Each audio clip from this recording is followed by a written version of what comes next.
Wyobraź sobie, wracasz z lasu z koszykiem pełnym kurek, czujesz się jak król grzybiarzy i już widzisz ten złocisty sos na obiad, smakujesz i uderza cię gorycz życia.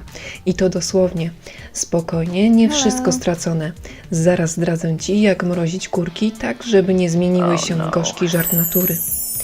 Mówią, że kurki to grzyb dla ludzi z charakterem, bo potrafią pokazać, kto w kuchni rządzi. Raz są aromatyczne i delikatne, a raz potrafią być bardziej gorzkie niż komentarz pod przepisem na wegański bigos. Mrożenie kurek to trochę jak randka w ciemno. Nigdy nie wiesz, co z tego wyjdzie. Może być miłość od pierwszego rozmrożenia, a może gorzka porażka. Spokojnie, nie wyrzucaj patelni przez okno, zaraz pokażę ci, jak zamrozić kurki, tak żeby nie zamieniły się w kulinarny horror pod tytułem Zemsta pieprznika jadalnego. Zapasz kawę i lecimy z grzybową terapią.